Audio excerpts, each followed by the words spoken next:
So today we're talking about focus bracketing and focus stacking. And I'll be using the Fujifilm X-T5.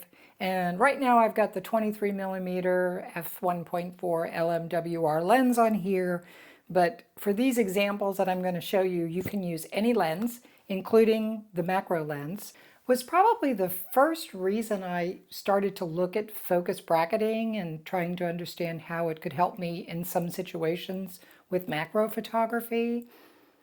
But I realized as I started reading on and learning more about it, watching a few more videos about it as well, many times this is super helpful in doing landscapes and other things. Let's talk about what we're going to cover in this video, which is not everything that I wanted to cover, but this will be a good overview of focus bracketing and how to merge photos.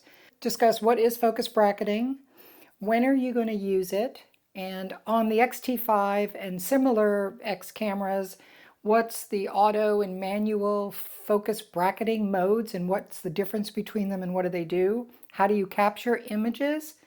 And then finally, how do we merge them in Affinity Photo 2? That's the software that I'm using.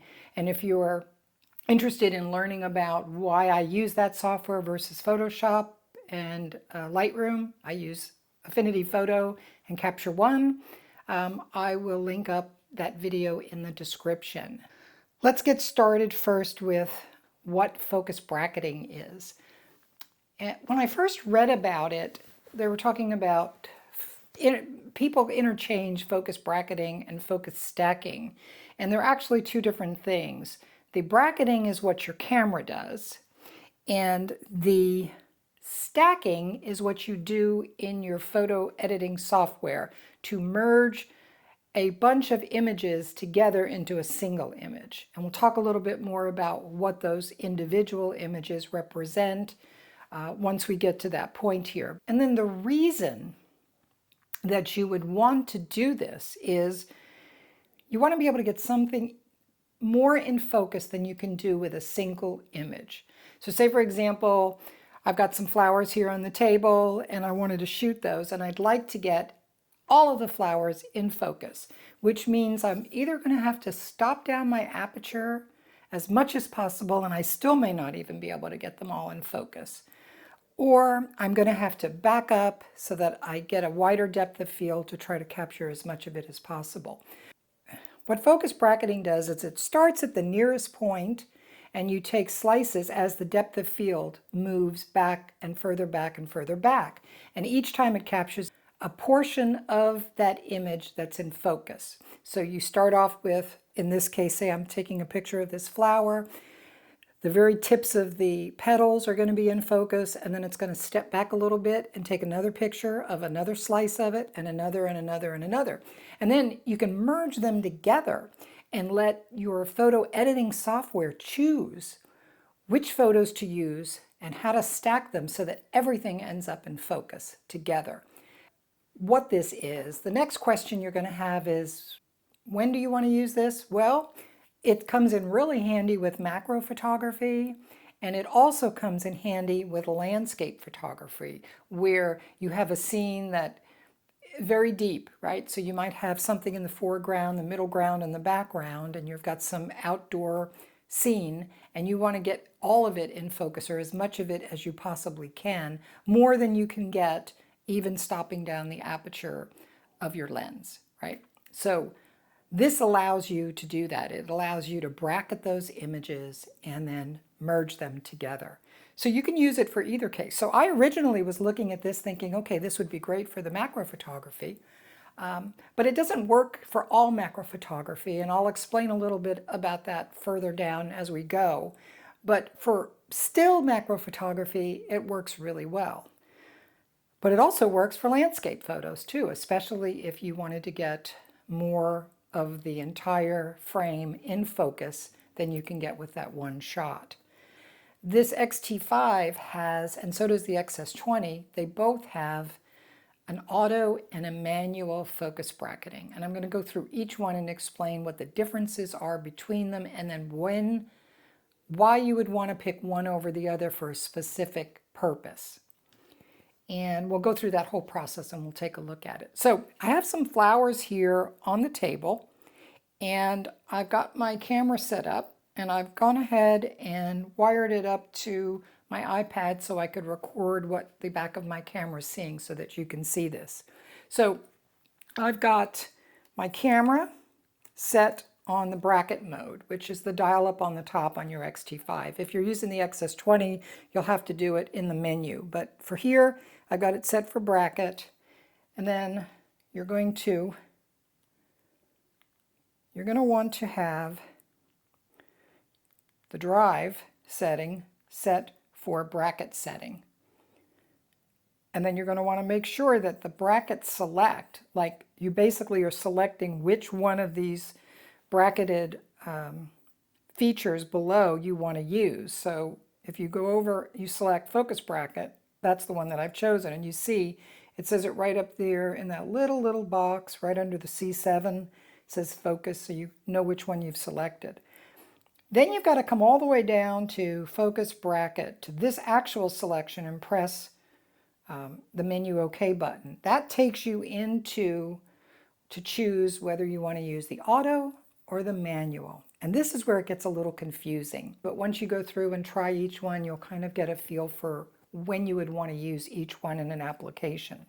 Let's just start off with the auto, because that's a newer one. The original ones had more of the manual features, which we'll just take a look at in just a minute. First thing you get is, well, what interval do you want? Like, how much time do you want to pass between each shot? I don't want any time to pass. I want to just go ahead and capture this as quickly as possible. So I'm just going to leave it at 0. And then you press the menu OK, and you get a selection here that tells you to choose your set point for A. And that basically means you're trying to find the focal point at the very nearest of the object that you want to photograph, the closest thing to you. So for me, it's going to be these little yellow petals right here that are sticking the furthest out. I want to try to capture those. So you want to make sure you have your focus peaking turned on. And you want to be in manual focus mode, so that's what we're in. And then you can adjust the ring. So once you've got the flowers, petals at the front here in focus, press menu OK. Then you're going to set the B focus point. Now I want to take this all the way to the back of the flowers, but I don't want to go past them. So as I move the focus ring back and forth, I kind of get an idea with the focus peaking of which petals are still in focus. And there you go. I think the ones on the far left in the back, I can see those in focus. You want to press the display back button. Do not press the menu OK button again. If you do, it just starts you back on the A point again. So you want to press the display back, and then you want to just press your shutter button. I make sure that I have the timer set for like a 2-second timer, just to remove any camera shake from here. It's going to go off, and it's going to shoot 45 photos, is what it says. And they're done. Now, it went really quick and it was very quiet, and I'll tell you why. It's because I had the electronic shutter on for this, not the mechanical shutter. It's quiet, and you don't get any shaking of the camera in between the photos. And that's all you have to do for the first part, which is to capture the bracketed images. The next step is going to be merging those, and we'll talk about that in a minute. But what I'd like to do next is just show you really quick how we do a manual. All right, we're going to go here to manual. And the first thing you see is, okay, wow, it's asking me for more stuff. It wants to know how many frames do you want, or the maximum number of frames you want to record. And it wants to know step and then interval, which we just did the interval on the auto. And I will mention that the interval that you use in the auto and manual are always going to be saved as the same. So if I set it for 5 seconds, when I go to the auto, it's going to be 5 seconds on there. The maximum number of frames, this is where you can control how many images you want to capture. The challenge with that is, if you don't put enough in there, it never gets to the end, to the back part of the image, to get those shots in focus. So you end up with a grouping of of bracketed images, but the very back ones stop before it finishes capturing the entire flower, say, for example. So you want to make sure you've got enough. I'm setting it for 99, especially since we just used 45 on here. The step, that's a complicated topic, and I think Paltatech did a good job a few years ago on a video explaining what that is. I have found that 10 works fine, and that's what I'm using. So you can play with that and adjust it. Of course, the lower the number, the more images you're going to get. And I'm going to press the menu OK, and then I'm going to just press the shutter button.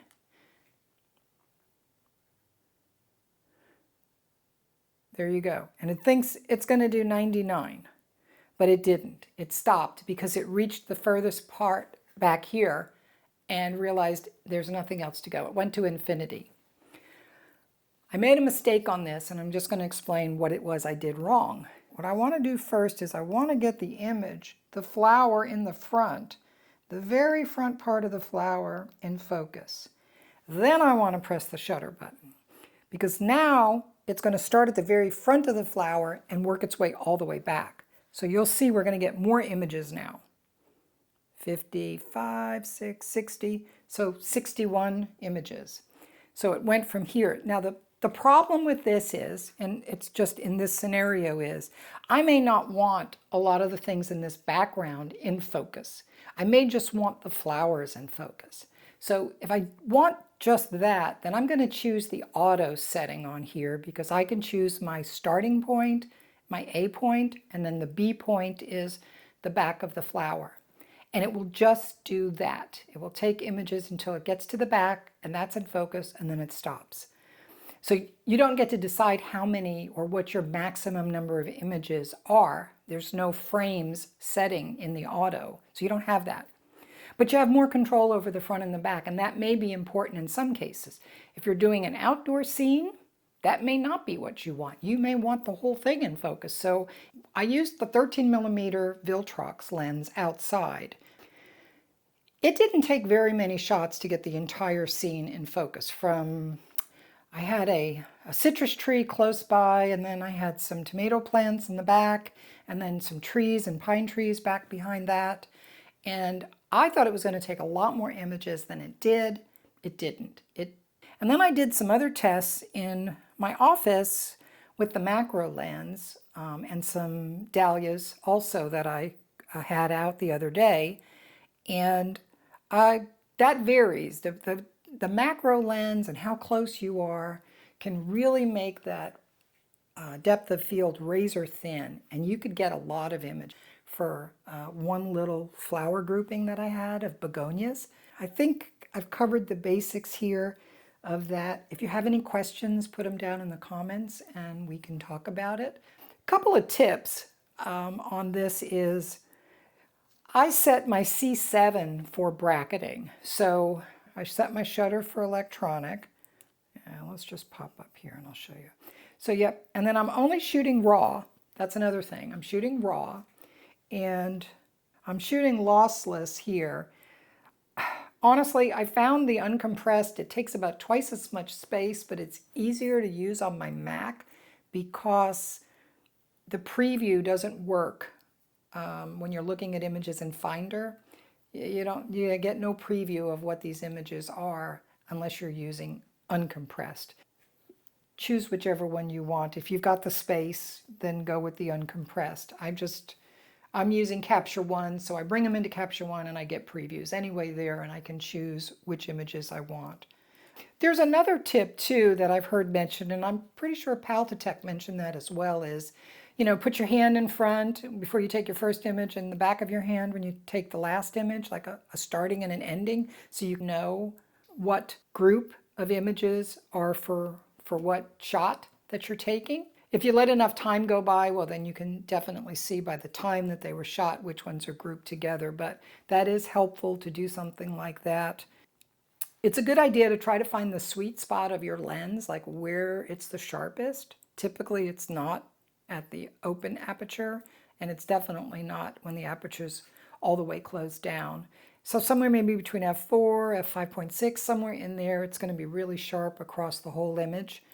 Where focus bracketing doesn't work very well is going to be outside if you're photographing insects, right? So you're out there, you want to photograph some bees and they're on your flowers. Yeah, focus bracketing is not going to work for you there because the bee's moving, and the whole reason for bracketing and then stacking the image is to align them and layer them all up together into one image. So if you've got a bee over here and a bee, he moves over there and then it moves over here and then it moves over there, all while you're taking those series of bracketed shots, well, then you're never going to have the bee in focus. So in that case, it's better to stop down your aperture a little bit, add some more light, and try to capture it at a very quick shutter speed so that you can freeze that motion and get as much of it in focus as possible.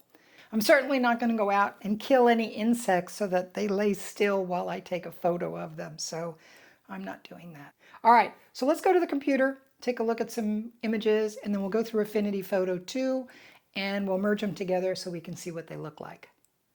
Okay, we're here in Capture One, and I'm showing you this first grouping of images that I took a few weeks ago on my X-T5 with the auto bracketing setup. So it ended up taking 111 images. This is the merged image, which has quite a bit of detail in it. It turned out really nice. And this is where I would pick the starting and ending point. So here's the first image. Right here was in focus. And then all the way down here, the last image is mostly just this ridge up here in focus here. And then when it merged all 111 images together, which I'll show you in just a minute, we'll do an example of one that I've got here. You'll see exactly how to do it. I ended up with an image like this, which I was really happy with. The second group that I just quickly wanted to show you was doing this without using the bracketing in the Fujifilm X-T5 camera. This one I just did manually with manual focus using a rail. And I just I turned the knob on the rail 3 times, took another shot, and then turned the rail again 3 times. So it kept moving the camera closer and closer and closer to the subject. And I had manually focused it initially. The plane of focus would just naturally be moving back every time I turned that wheel 3 times. And I ended up doing this with just 8 images, and this is the merged one. The thing with this one is, and I did notice this, is it's not as sharp as the 111 images naturally. So if you look at this one close up, you can see there's a little more detail here than there is in this one. It's just a little bit softer. This next image is a merged image, and this is with the auto, so the auto setting on the X-T5. This one took about 47 images. I focused it right here in the beginning on these petals that are really, really close, and then I ended up focusing back here on this bud that was sticking up here, which is way in the back, sticking out of the back of the vase. And so I was able to capture all of this in focus, but still keep the background blurry, which I like. So for macro shots, for most of the time, I think I prefer the auto versus doing the manual. Here's an example of the manual. I'll come up to the top, and this one had 52 images, right? So this is the merged image, and you can see the difference here.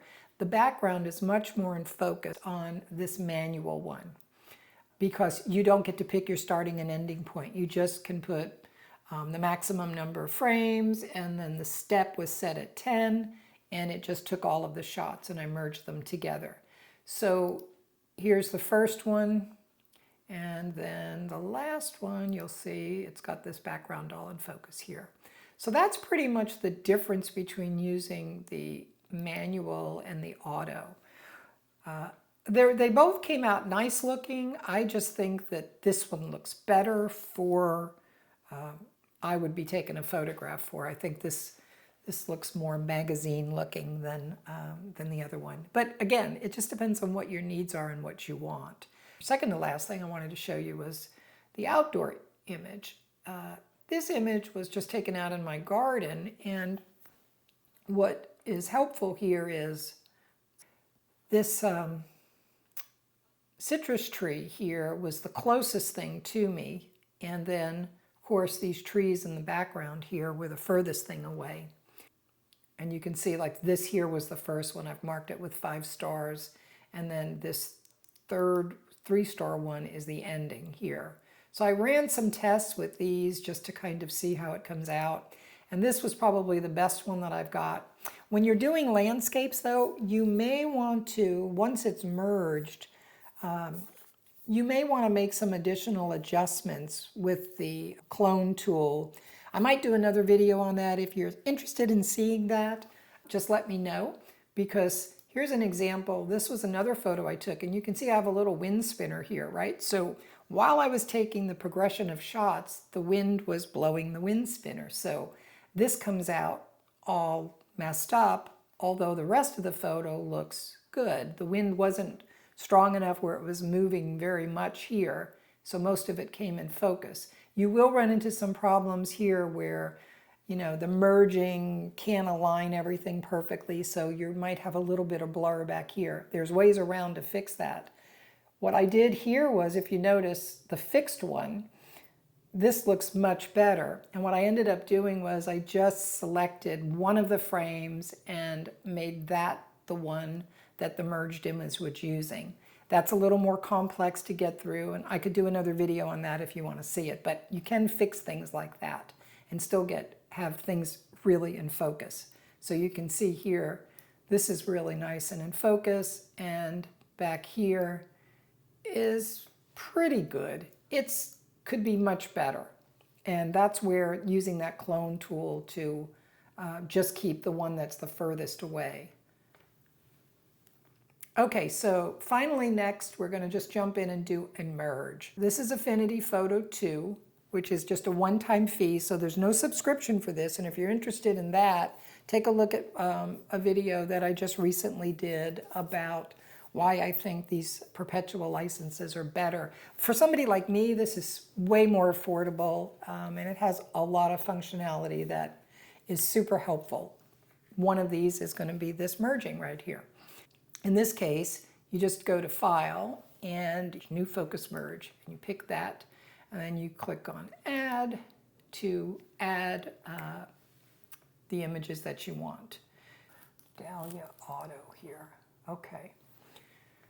I'm going to grab all of these. These were all taken together. I'm going to open that up, and then I'm going to click OK, and it's going to start the merge process. I'm just going to bring this little timer over here. We can start it just to see how long this is going to take. It will take a little while, so I'll speed this part up so that you can see how long it takes.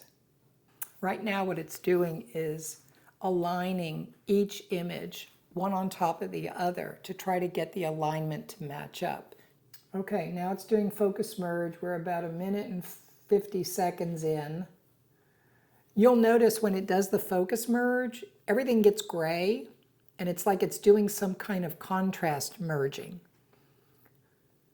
And it's merging those together, going through each image and seeing what area of that image is in focus, and that's the one that it wants to use for the composite. You can see though, it's getting all the contrast edges, everything's starting to darken. Now it's going to switch to color, and you'll start to see little bits of color start appearing through the black. So we're going to end up with just one image here.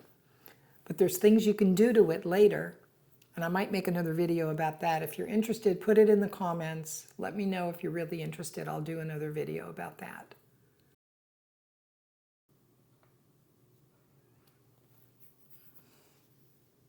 Okay, so that took about 6 minutes and 46 seconds to finish, and you can see we've got a nice finished image here. When you finish this, the clone brush tool is automatically selected for you. That lets you do some other adjustments to this if you want to. We're not going to do that in this video here, but but I'm just going to show you how nice this does look. Even up here, everything is in focus. It looks really beautiful. This was probably one of the best shots that I got doing this. I was real happy with it. That's how you do the merge. What's really nice about this, it's completely automated. You notice I didn't have to do anything except select the images. All right, well that about wraps it up for this video. Thank you for watching, and I will see you in the next one.